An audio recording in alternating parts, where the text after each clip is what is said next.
Hi guys, so today we're going to look at adjusting the action on a Gibson style guitar. So that's this style of bridge fixed with the thumb screws kind of either side. Yep. Very easy to adjust. Yeah, you can only adjust it on the bass or the treble side. Sure, so you've got two things that you can change. That's the reason why we're starting with the Gibson, is because the Fender method with the individual saddles is much more to it than that. Yeah, so absolutely. Starting off with the Gibson, let's have a look. So first, the guitar is at pitch. Okay. Okay, it's another important factor. Sure. Similar to the relief, you need the guitar at tension. Okay, and at the pitch of the player. Right? Sure, and that goes back to what we were saying about how the relief of the neck directly affects the action. Absolutely. Perfect. And what we're going to do with a 6-inch rule, which has 30 seconds and 64ths on it. Yep. So okay, this is quite easy, quite common to get hold of. Sure. Okay. So this is a precise piece of kit. This is not the kind of ruler that you'll necessarily get in a pencil case. You've got 64ths on the bottom, as you can see, which are absolutely tiny. I mean, the reason why we use imperial measurements for this is that millimeters are just not in any way close enough to... No, and most millimeters like that, it's harder to see the smaller increments, I'd say. Okay? Yeah, I would agree. Also, going back to something we mentioned with regard to neck relief within this setup part, is the factory specs that you're going to get hold of, okay, which are common online, will be in 30 seconds and 64ths. Sure. Okay. So we're in that imperial measurement. I mean, as we briefly talked about before, the fact is that Gibson and Fender, they're both American companies. By far, they account between the two of them for a huge amount of the guitars on the market. Sure.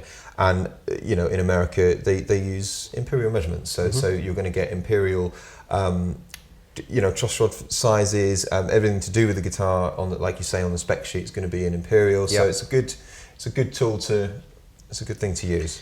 So let's have a look at. With the rule, we're going to place it on the 12th fret, okay? Okay. And you want to measure. There's a couple of ways of doing it. You can measure from the underside of the string, okay? So that let's have a look. That would indicate 230 seconds, okay? Yeah, perfect. And then on the treble side, it's about 3/64ths, okay? It's under 230 seconds. Okay. Now, on this guitar, factory spec wise as well as the playing style, okay, that would be ever so slightly too low. Okay. It's probably best to start at 330 seconds on the bass side, and 230 seconds. And that's been borne out by we just gave it a quick try just beforehand, and absolutely, it was slightly choking out. So yeah, and it was a slightly sort of tight, maybe you could say. Okay, but it's a bit close to the board. It just feels a little taut. Sure. Okay. Absolutely, and it's worth briefly touching on. I know that obviously we're going to get into more detail in this when we come to look at the Fender style of things, but every fretboard will have a natural curve to it. The radius. Yeah, here, called the radius. On Gibson's, the radius is flatter than on Fender style guitars. So this would be potentially a 12-inch radius, or maybe a 14. Okay.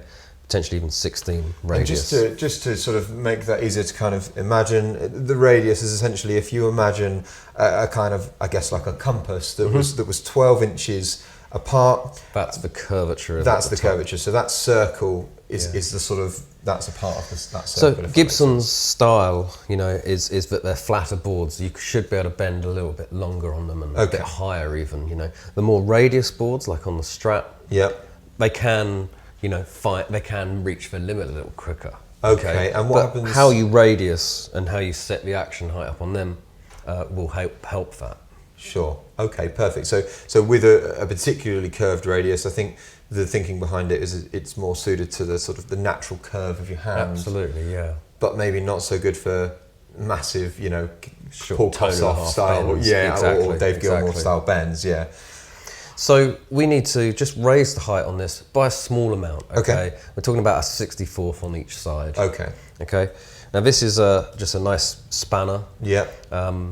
Which allows you, particularly on these types of guitars, just to turn that thumb wheel. Okay. Nice. Now this will be raising that bridge. I'm just going to do, say, 3 small turns. Okay. Okay. Now, as it's going up, it will be getting sharp, okay? Of course. So the first thing we have to do after we've done this adjustment is tune it, okay? Retune it. Okay, always tune. So, I mean, with regards to it sort of sharpening it, I mean, it's fairly sort of straightforward. Obviously, you know, the string's going from the sort of tailpiece there up to the nut at the top, and essentially by raising the action, you're essentially increasing the distance that the string has to travel. Yeah. So that's going to make it sharp, and obviously lowering the action, opposite effect. But back to concert pitch, back to standard tuning. Yep, and we just have another look at what the action height has done. Sure. If I can just have a quick look, that works for me. Like that. So now when you look at the string, you can see 2 30-seconds and 4 above. So it's come up a little bit. Okay. Okay. And on the treble side, it's going through 2 30-seconds, the line of 2 30-seconds. So it's just come up a little bit. Okay. And which is good, because before that was set at exactly 2 30-seconds. Now you could say that's at 5/64. Okay. So it's essentially for my, obviously I'm more used to using metric, so I guess 2.5. I know you wouldn't say 2.5, but it's, so I guess obviously 2 30-seconds is 4/64. Yes. And we've gone from 4/64 to 5/64. Absolutely, yeah. Okay, perfect. This helps me with my generally sort of metric brain. I mean, on the bass side with this particular guitar, okay, that height is probably fine. Okay. All right, it's not going to be played too heavy on the bass side. Sure. The key point is to be able to get those bends in. Those squealing lead the blues bends in, Absolutely. right, on the treble side. So at 2 30-seconds, assuming all the frets are level, and on this particular guitar they certainly should be. Yeah. Okay. Should enable that to do good tone and half bends. Okay. Okay. Yeah, I mean, it's that definitely can't be sort of overstated that you are totally setting the guitar up to the player, to the style, sure, exactly what they need. So, and I think a setup like this is fairly generic. It's the action heights are good. They're neither low or too high, for sure. Okay, it should cover quite a lot of players' styles. Sure. Okay. So if you're unsure, say 3 30-seconds and 2 30-seconds, or 5/64 in this case on this side, okay, with a good amount of relief in the neck, 8/1000 of an inch. Yeah. Should suit most styles. It will suit rock playing. Sure. It should suit blues. Yeah. Okay. It would suit country, even sort of jazz. I mean, I think as you become more accomplished with jazz playing, for instance, you might want to go straighter and lower. Okay. The bends aren't important. Sure. As important. As important. Okay.